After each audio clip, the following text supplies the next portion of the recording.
नारद मोह की कथा जो आज हम आपको सुनाने जा रहे हैं।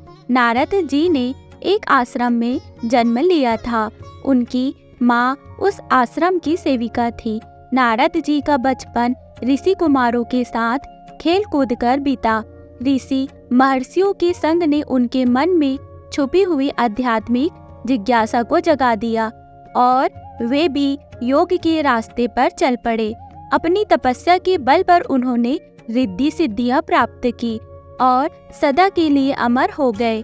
नारद जी को यह अभिमान हो गया कि उनसे बढ़कर इस पृथ्वी पर और कोई दूसरा विष्णु भगवान का भक्त नहीं है। उनका व्यवहार भी इस भावना से प्रेरित होकर कुछ बदलने लगा। वे भगवान के गुणों का गान करने के साथ साथ अपने सेवा कार्यों का भी वर्णन करने लगे। भगवान से कोई बात छुपी थोड़े ही है, उन्हें तुरंत इसका पता चल गया। भला वे अपने भक्त का पतन कैसे देख सकते थे। इसीलिए उन्होंने नारद जी को इस दुष्प्रवृत्ति से बचाने का निर्णय किया। एक दिन नारद जी और भगवान विष्णु साथ साथ वन में जा रहे थे कि अचानक विष्णु जी एक वृक्ष के नीचे थक कर बैठ गए और बोले, भाई नारद जी, हम तो थक गए, प्यास भी लगी है, कहीं से पानी मिल जाए तो लाओ। हमसे तो प्यास के मारे चला ही नहीं जा रहा है, हमारा तो गला सूख रहा है। नारद जी तुरंत सावधान हो गए।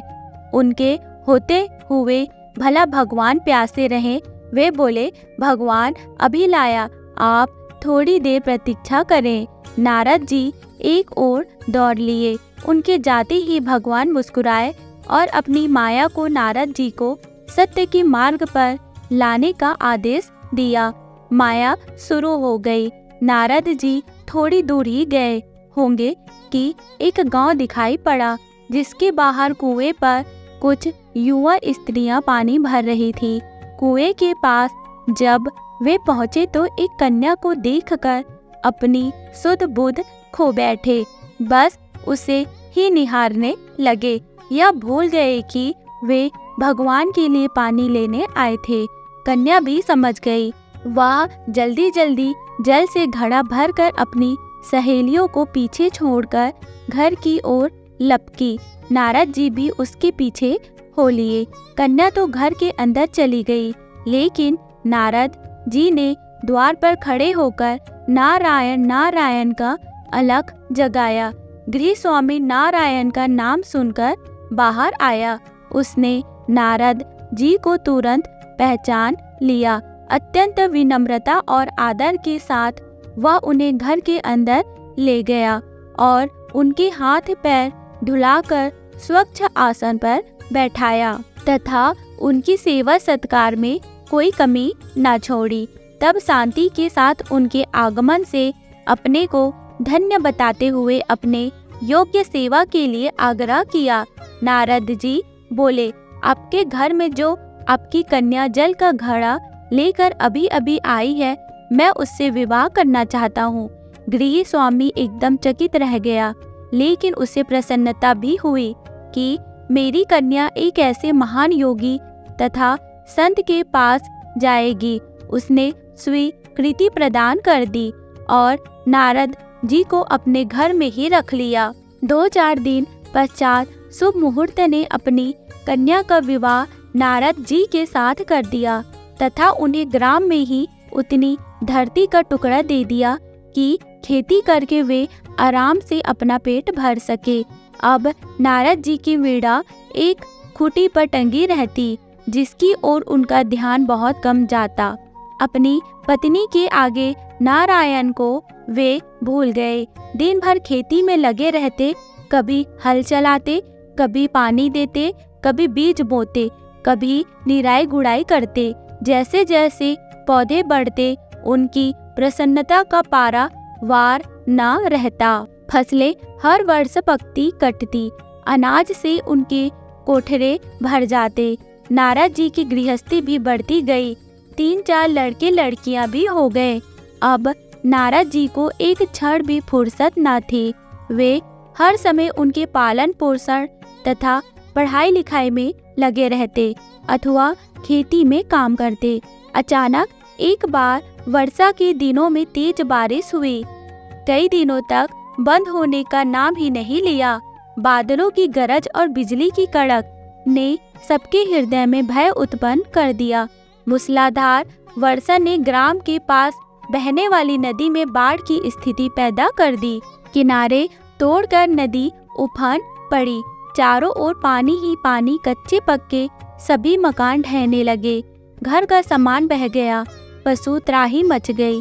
नारद जी अब क्या करें? उन्होंने भी घर में जो कीमती थोड़ा बहुत सामान बचा था उसकी गठरी मुठरी बांधी और अपनी पत्नी तथा बच्चों को लेकर पानी में से होते हुए जान बचाने के लिए घर से बाहर निकले।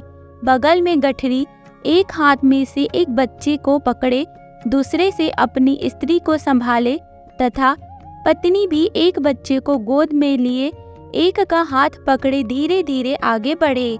पानी का बहाव अत्यंत तेज था तथा यह भी पता नहीं चलता था कि कहाँ गड्ढा है और कहाँ टीला। अचानक नारद जी ने ठोकर खाई और गठरी बगल से निकलकर बह गई।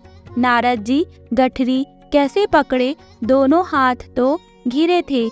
सोचा जैसा उसकी इच्छा फिर कमा लेंगे। कुछ दूर जाने पर पत्नी एक गड्ढे में गिर पड़ी और गोद का बच्चा बह गया। पत्नी बहुत रोई, लेकिन क्या हो सकता था। धीरे धीरे और दो बच्चे भी पानी में बह गए। बहुत कोशिश की उन्हें बचाने की, लेकिन कुछ ना हो सका। दोनों पति पत्नी बड़े दुखी, रोते कलपते एक दूसरे को सांत्वना देते आगे कोई ऊंची जगह ढूंढते बढ़ते रहे। एक जगह आगे चलकर दोनों एक गड्ढे में समा गए। नारद जी तो किसी प्रकार के गड्ढे में से निकल आए, लेकिन उनकी पत्नी का पता नहीं चला। बहुत दूर तक नारद जी उसे इधर से उधर दूर दूर तक ढूंढते रहे, लेकिन व्यर्थ। रोते रोते उनका बुरा हाल था। हृदय पत्नी और बच्चों को याद करके फटा जा रहा था। उनकी तो सारी गृहस्थी उजड़ गई थी। बेचारे क्या करे? किसे को से, अपने भाग्य को या भगवान को? भगवान का ध्यान आते ही नारद जी के मस्तिष्क में प्रकाश फैल गया और पुरानी सभी बातें याद आ गई। वे किस लिए आए थे और कहाँ फंस गए? ओहो, भगवान विष्णु तो उनकी प्रतीक्षा कर रहे होंगे।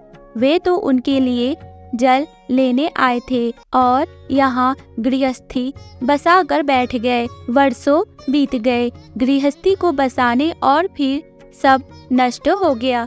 क्या भगवान अब भी मेरी प्रतीक्षा में उसी वृक्ष के नीचे बैठे होंगे? यह सोचते ही बात नदारद हो गई। गांव भी अंतर्ध्यान हो गया। वे तो घने वन में खड़े थे। नारद जी पछताते और शर्माते हुए दौड़े। देखा कुछ ही दूर पर उसी वृक्ष के नीचे भगवान लेटे हैं।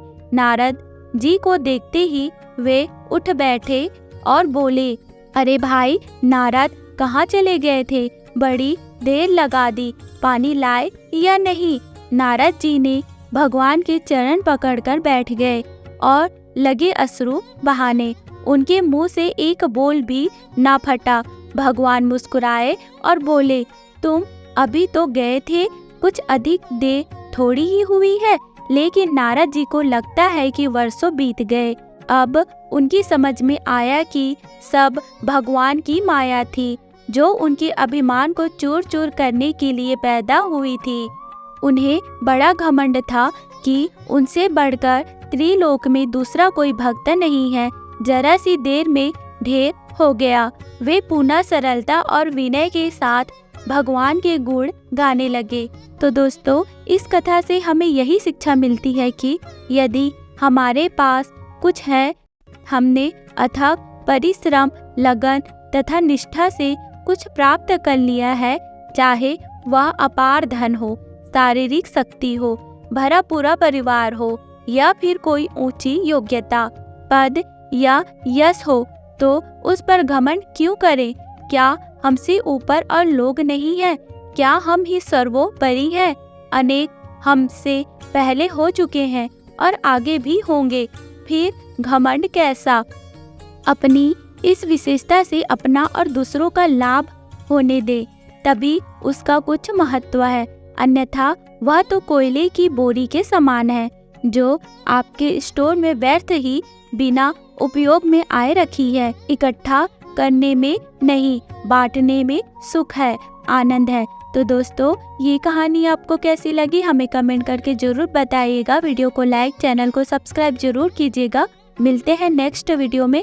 Okay, bye bye, take care, thank you.